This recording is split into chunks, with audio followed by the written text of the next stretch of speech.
are just 4 days away from the Super Bowl, and we're going to be talking about it tonight on the show. Erin Dolan is going to pop on. We'll give you some fun bets that you could take into your Sunday with to have even more fun watching the game. We'll talk some hockey with Greg Wyshynski, a.k.a. the Puck Daddy. Tyler Fulghum joins me to preview the Phoenix Open. How great is that? The Phoenix Open happening in Scottsdale, Arizona, along with the Super Bowl being there as well. Man, would I love to be there this week. But let's bring in Greg Wyshynski. You know him as the Puck Daddy. Let's talk some hockey. Greg, how you doing tonight? I'm good. I got back from Florida, the All-Star game, nice and crispy and sunburned, and now it's peeling. So that's fantastic for me. Well, two great places to be, right? Florida and Arizona, great weather. In talking about Arizona, I want to have a fun segment with you right now where we're going to do cross sports, where NHL meets Super Bowl, and I'm going to tee up a few bets, prop bets out there, and you tell me which one you think will happen more. All right, you ready to rock and roll? Here we go. Alex Ovechkin, he has more shots on goal on Sunday than Juju Smith-Schuster has catches. Okay, now it's minus a half of a shot for Alex, and it's plus a half a catch for Juju.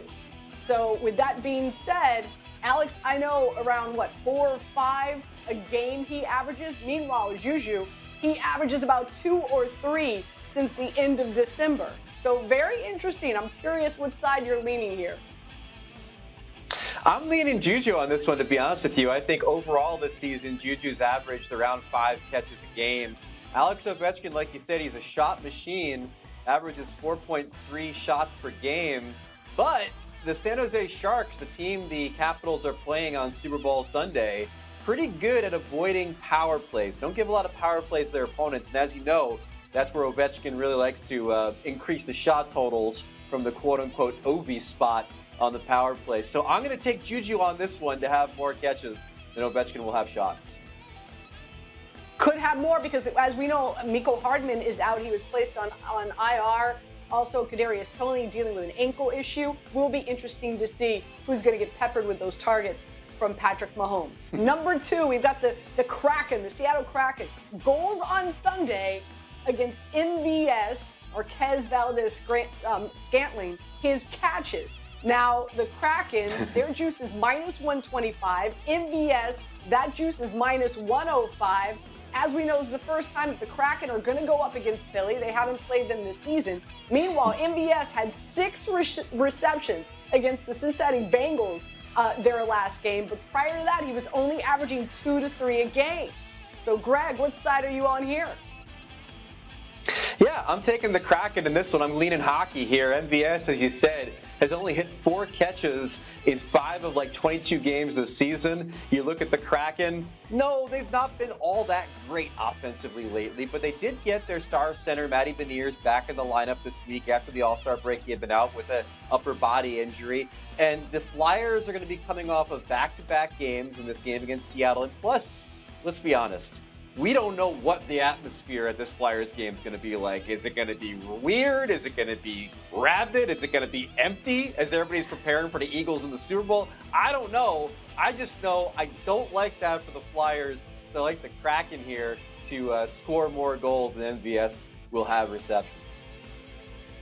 Here's an interesting one. All right, we've got the Golden Knights, shots on goal on Sunday, plus a half. Or the distance of the first field goal in the Super Bowl minus a half. All right? Now, as we know, I did a little deep diving here, and the Knights, they can average anywhere some nights between 30 to 45 shots on goal. So I'm really curious. What's your play in this one?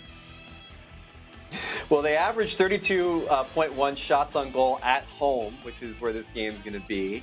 But they put up 51 shots against the Anaheim Ducks earlier this season, which would be a pretty lengthy field goal in the Super Bowl, I'd say. But the Ducks lately, they've been all right on the shot totals, under 40 in 6 of their last 8 games. And I'm thinking to myself, a field goal in the Super Bowl, probably going to be above maybe 44, 45 yards as far as distance goes. So I'll take the field goal in this one over the VGK shot total.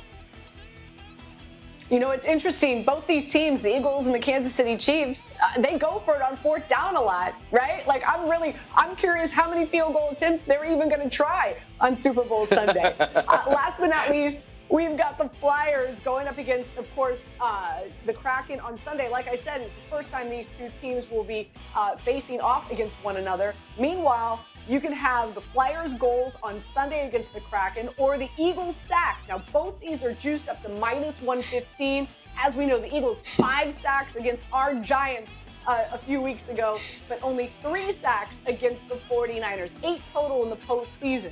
What's your side here? Well, the Eagles average over 4 sacks a game, Anita. The Flyers, you know, I think they're going to be a little inconsistent offensively as they've shown this season. The Kraken, who they're playing in this game, give up 3.21 goals per game on the road. So I'll take the Eagles here to have more sacks than the Flyers will have goals. If you can smell what I'm cooking, I don't think the Flyers are going to win this hockey game. And so, just play on the safe side. I think you take the Eagles sacks here over the Flyers goals in this game. Hey, look, it can't all go good for Philly on Sunday, okay? They're going to have to be a little misery along with a potential Philly Super Bowl win, and that misery will be a Flyers loss to Seattle. All right, Puck Daddy, while we have you, let's feed the people. Let's give them some winners for tonight, right? Only 2 games on the slate, but let's break them down. The Canucks going up against the Rangers. The puck line for the Rangers, -240. The goal total is 6.5. I'm looking at this like goaltending mismatch, right? And the Devils, they put up 5 goals against the Canucks on Monday. So curious, how are you playing this one? Well, the Canucks rallied in that Devils game. I was impressed with them, and you have to remember, they're still finding their way under their new head coach, Rick Tocchet. They're playing hard. And so I thought to myself, maybe Canucks on the puck line here, except they're playing Spencer Martin in goal. Dude's lost 8 straight games, has given up at least 3 goals in all of those losses. So I am taking the Rangers money line, might consider puck line here as well against Vancouver. And then the other game, we've got the Wild against the Stars. Puck line for the Stars is -140. Also, the goal set at 5.5 over under. As we know, the Stars, that first line, great chemistry so far. Their last 5 games, they've combined for 10 points. How are you playing this one? I like Dallas here a lot. In fact, I like them to win in regulation. They've been to the overtime or the shootout in 4 straight games. I think they're going to break that schneid tonight against the Minnesota Wild. The Wild really haven't been playing great hockey for the last couple of weeks. So I like Dallas here. In fact, Dallas knocked off Minnesota 4-1 in a game last month as well. So I'll take here to bring down a little bit of that juice that you'd have to take on the money line. Puck Daddy, thanks for spending time with us on Bet. Really do appreciate it. I'll be following all those cross-sport bets that we made between hockey and the Super Bowl on Sunday, my friend. Thank you so much. Anytime. Thanks for having me. You got it.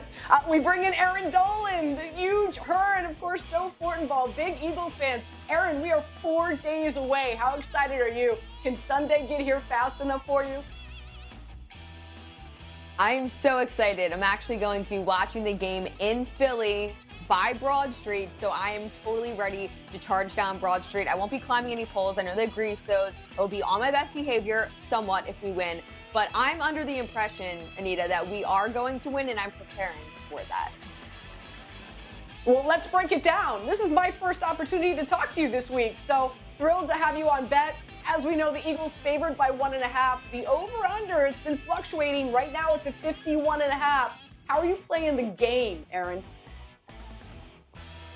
So I feel like the spread is just so short that I'd rather take one of these teams on the money line. And yes, I know you're laying just a little bit of juice with the Eagles, but of course you guys are probably going to have multiple parlays, same game parlays, all those types of things. So I would just take the Eagles on the money line. These two teams are so evenly matched. In fact, they have the exact same record at 16-3. They also have the exact same amount of points scored, which is the first time in the Super Bowl era for that ever to happen. So these teams, I'm telling you, so evenly matched. The one area that is of concern for me is going to be that Chiefs defense. They aren't as good as the Philadelphia Eagles, and I think that will end up hurting them, especially because their secondary just hasn't been that good. And Jalen Hurts has such a plethora of talent on the offensive line that I do think they will be able to put up points. And as we know with the Chiefs, they're also able to put up points, both of them averaging very high numbers. But at the same time, this total continuing to climb. The fact that it's at 51.5 is very surprising. When it was at 50.5 yesterday, I thought to still take the over. At 51.5,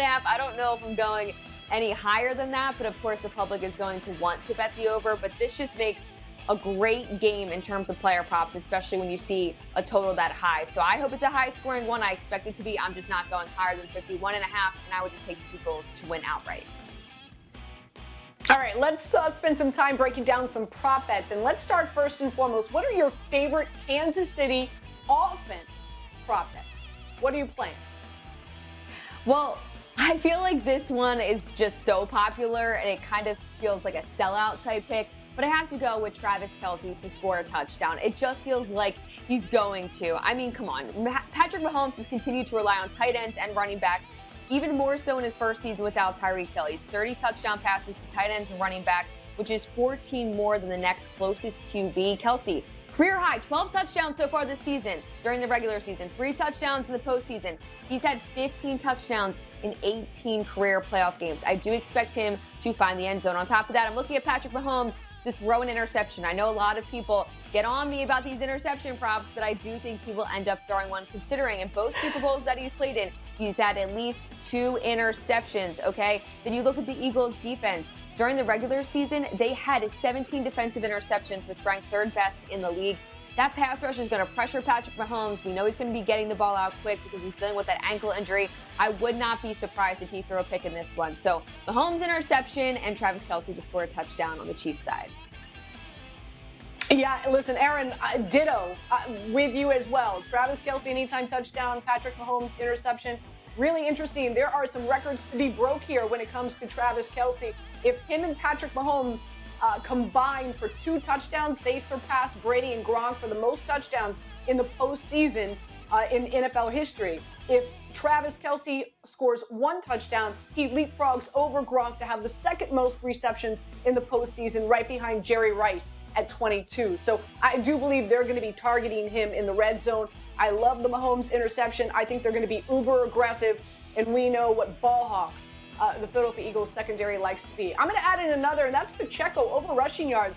I feel like last game I got burned. I felt it was going to be McKinnon just because I felt like he was the better pass protector in that backfield. But ever since week 10, we've seen Pacheco's volume and work usage go up each and every week. I think both Patrick Mahomes and Andy Reid have really come to trust him. And I do believe we're going to get a heavy dose of Pacheco just because he's able to see the field well, runs extremely well in between the tackles, and I think they're going to need to run the football in order to lay off, get that Eagles rush to lay off.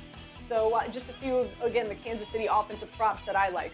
Let's take a look at some of your favorite Philadelphia offensive props that you're going to be playing on Sunday, Erin. So it's a little difficult to pick player props on the Eagles side just because there's so much talent. But some of the ones that I like is Jalen Hurts to go over 31.5 passing attempts. Now he's averaging 31 passing attempts per game during the regular season. Failed to hit over this mark in both games during the postseason. But remember, the Eagles outscored their opponents 69-14 in the playoffs so far. So they really ran the ball in the second half. That was kind of their game script. Meanwhile, for the Chiefs, their weakness is going to be on the defense in terms of the pass. So I do think Jalen Hurts, this is a do-or-die situation, baby. It is a Super Bowl, so I think he will go over 31.5 passing attempts. I'm also looking at Gainwell to go under 19.5 rushing yards. Now, look, I understand. He absolutely crushed it this postseason. 112 rushing yards against the Giants, 48 rushing yards against the 49ers. I just don't think the Eagles in this game are going to really rely on the run game. If they do, I think they give the ball to Miles Sanders. I think Gainwell has been so great this postseason. That's amazing. We needed him. He's made an impact.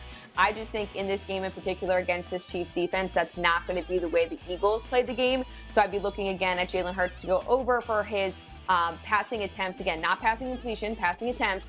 And then maybe look at some of the wide receivers. But again, it's kind of tough to gauge how and which player is going to go off because there's just so many of them that are good on that offensive line. So that's how I would play the Eagles side for some player props. I like your Gainwell play. I think a big reason we've seen Gainwell and Boston Scott is because the 2 previous games against the Giants and the 49ers were blowouts. So I think Miles Sanders is locked rested and loaded and ready to go against Kansas City. Here are some of my Philadelphia Eagle offensive prop bets that I'm playing. Hurts over rushing yards as well as attempts. I think they're going to utilize him in the rushing game. We saw it with Joe Burrow. One thing you can do against Kansas City as a quarterback is rush against them. A.J. Brown, anytime touchdown. Why? Dude's going to be a man amongst boys. Kansas City, I think their tallest DB is like 5'10". So when they get in the red zone, all Hurts has to do is just lob one up there like a alley-oop pass. And I think A.J. Brown comes down with a touchdown, and he's been held out of the end zone for quite a while. The last 2 or 3 games, he's due. Dude is due for a touchdown. Devontae Smith over receiving yards. Really interesting, Erin. If you look at how Jalen Hurts has been peppering his plays, majority of them are to the left side of the field since his shoulder injury. And that is the wheelhouse. That is Devontae Smith's wheelhouse. He runs the majority of his routes on the left side of the field. So I think he's going to be targeted. He was averaging 9 targets a game before the 49ers game. So I love over receiving yards for Devontae Smith. And I'm with you. I do believe we get a heavy dose of Miles Sanders. This is more than likely Miles Sanders last year in that backfield. I think we're going to see the passing of the torch with Gainwell. And so I think this is Miles Sanders' game to shine. With that being said, favorite defensive and special teams bets out there. From what I understand, you're really not on one of them. So I'm going to throw out a few, and I'm curious if any of them tickle your fancy. So number 1, Hassan Reddick and Chris Jones. I think both these dudes get in there and they sack the opponent's quarterback.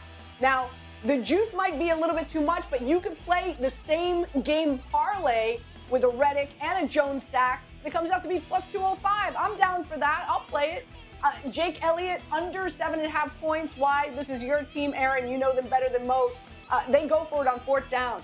They try to get that 7 points as opposed to the 3. I don't think we're going to see a lot of field goal kicking from Jake Elliott. I think Nick Sirianni is going to be really aggressive here. So I'm going under 7.5 points for Jake Elliott. And Townsend is the Kansas City's punter, and he's uber good.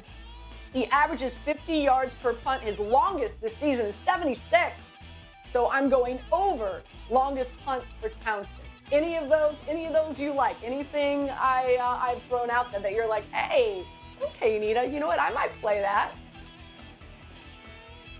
One of the reasons that I didn't really like any of the defensive props was because they were just so juiced to the point that you really couldn't play them. So you made an excellent point on the fact that you could do a same game parlay, combine some of these together to get a better payout. I really like the first one that you mentioned with Reddick and Chris Jones to record a sack. That's great. And plus you got it at plus 2 something. So I really think that's a great point to remember. You can do these, I guess, 2-leg mini same game parlays, if you will. But I do think that's a great way to look at some things, especially because they were so juiced. So that's a really good point. All right, let's take a look at some of the novelty props out there, right? And you tell me what you like better. Here we go. Number 1, what will be more? The longest field goal made or the longest reception? Field goals is around even money. Receptions is minus 130. What will be more? I'm going to go with the longest field goal in this one. The reason being, Harrison Butker. I mean, this guy, he had a 62-yard made field goal against Buffalo at one point this season. This guy, he's so good. On top of that, I expect this to be a close game, so who knows how close in range or far away they may be, and he can get it through. He can do it. Not to mention, let's see, what did he do so far? 45 was his longest field goal against Cincinnati, 50 yards against Jacksonville. I'd rather take that one out of the 2. See, I'm going receptions here. Like I said, I don't know. How many field goal attempts are they going to try? I don't think many. I mean, Andy Reid and Nick Sirianni, both of them are like uber aggressive, and they take a lot of risks.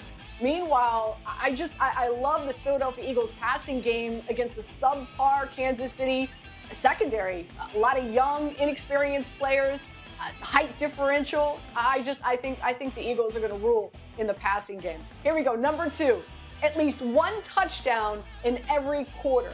Yes is plus 110. No is minus 140.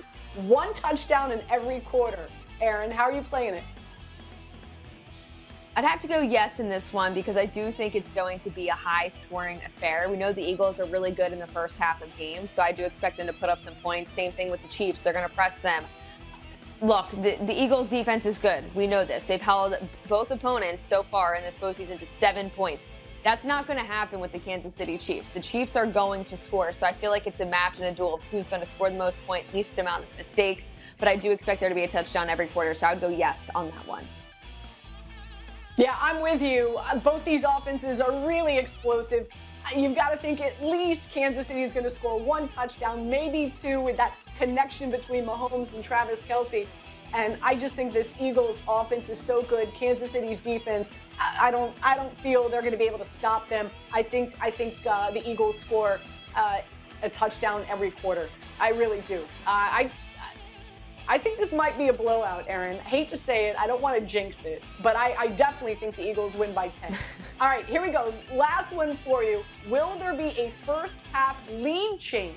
Yes is plus 130. No is minus 160. I'd have to go yes on this. So we have 2 of the highest scoring first half teams going head to head. The Eagles lead the league 18 points scored in the first half.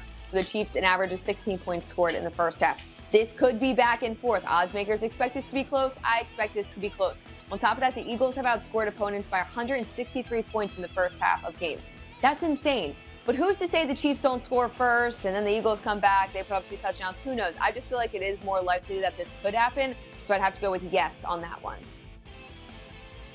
I'm actually going no, just because, and what you said, Erin, right? The Eagles have just been so great in the first half, plus 163.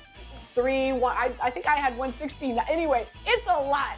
They've put up a lot of points. They've been the best first half team in the NFL, and a lot of it has to do with the fact that how they script their first few series. So I'm going no here. I think the Eagles dominate the first half, even to the point where I'm going to play the Eagles up the half and Eagles straight up win at the end of the game. So we'll see what happens. Erin, I like it. Great having you on. I'm so excited for you. 4 days and counting. So your Eagles take on Kansas City. I'm sure I'll see you again on Daily Wagers soon. Sounds good. So you got it. So we say goodbye to Erin and we're welcoming in Tyler Fulghum. Why?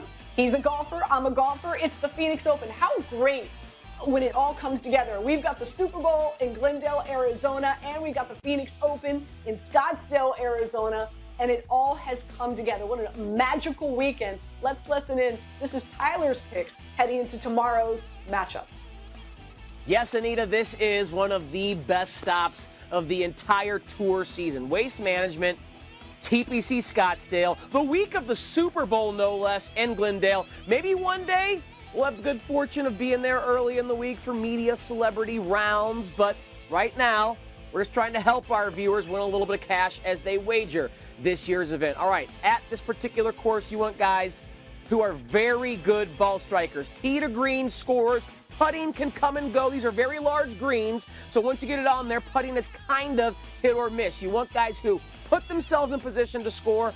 I'll start with a guy who I think you're just getting a good price on, even though he's not striking the ball as well as he normally does. We know he's one of the best ball strikers in the world, especially on approach with the irons. That's JT, Justin Thomas. He's got great course history, loves this event because you know JT likes to party, and so being down there, maybe that's a bad thing for handicapping the Super Bowl down there as well, but I think he thrives on events where you have the crowd energy like you do at the Waste Management TPC Scottsdale. So 18-1, I just thought a little bit of value on JT relative to what we know is his ceiling. All right, now I'm going to give you a couple of top 20s, and the first one is the Postman, JT Poston. This is a guy at plus 350 to finish inside the top 20 who also has been tremendous at this particular event. Now, he's not necessarily the ball striker that Justin Thomas is or some of the other guys way up the wager or way up the odds boards, I should say, like a Colin Morikawa, of course, John Rahm, Rory McIlroy. But JT Poston has thrived at this particular event. So I want to ride that course history for a guy I think we're getting good value on who might sneak under the radar. Another name to consider for daily fantasy purposes as well. Then the final name, he's kind of becoming the Desert King. Quietly, the South African Gareth Ego has put together a pretty good run here on the West Coast in the desert.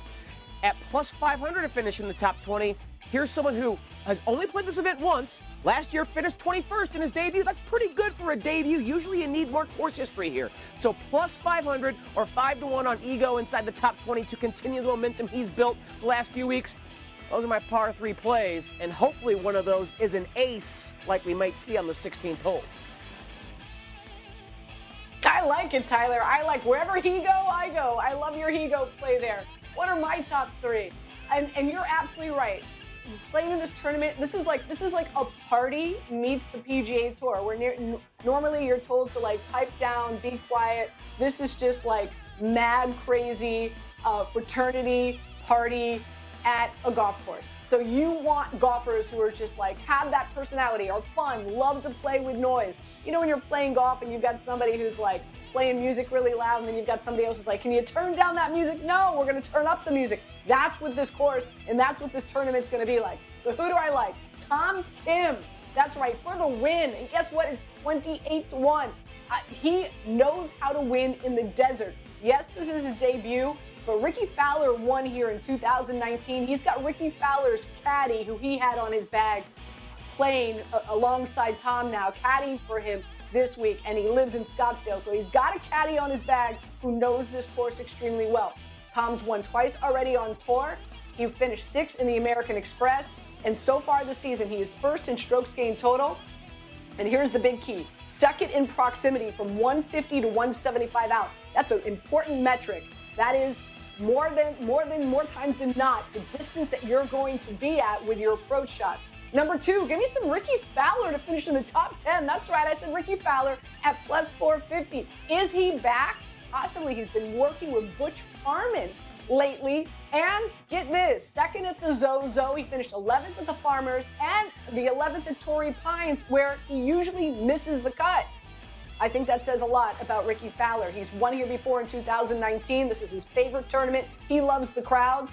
So for him to finish in the top 10 at plus 450, I like it. And last but not least, Eric Van Rooyen, top 20, and you could get that at 9-1. Now, he missed the cut last week, but he had a difficult first round. He played Spyglass out of the 3 courses last week at Torrey Pines. That was the most difficult. He just got himself into a hole I think it was really hard for him to get out of. He probably wanted to not make the cut, head over, of course, to Phoenix, get ready for this tournament. He finished tied for 6th in the American Express. He won the Barracuda earlier this year.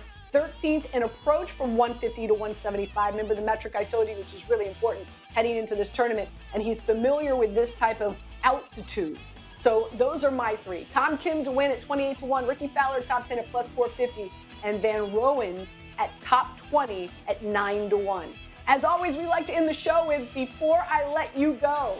And we talked about it earlier with Erin, right? I love the in-game same parlay that you can play in the Super Bowl. So I'm going to give you an in-game parlay, a 7-leg, all right? Brace yourself.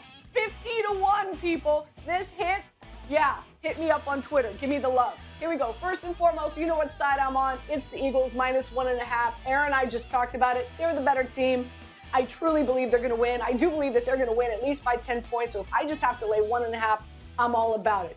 Travis Kelce, anytime touchdown. Again, talked about it with Erin. Records to be broke. I do believe Travis Kelce is going to be a target monster in this Super Bowl, and I do believe he's going to get targeted in the red zone. I'd be shocked if he doesn't score a touchdown in the Super Bowl. Hurts, over 44.5 rushing yards. Again, discussed it with Erin a little bit a second ago. Again, I do believe that he's going to be running the football. One thing you can do against this Kansas City Chiefs defense is run against them, and I think Hurts will, especially since his shoulder is not 100%. Miles Sanders over rushing yards as well. He's been rested. He really hasn't played the last 2 games because they were blowouts. He is ready to be unleashed against the Kansas City rush defense that is no bueno. Devontae Smith over receiving yards.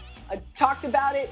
You've got Hurts, who's peppering the left side of the field more often now since the shoulder injury. That is where Devontae Smith runs the majority of his routes. Gainwell, I'm going over receiving yards. Why? He's utilizing the passing game where Miles Sanders is not. And last but not least, give me Hassan Reddick with a sack.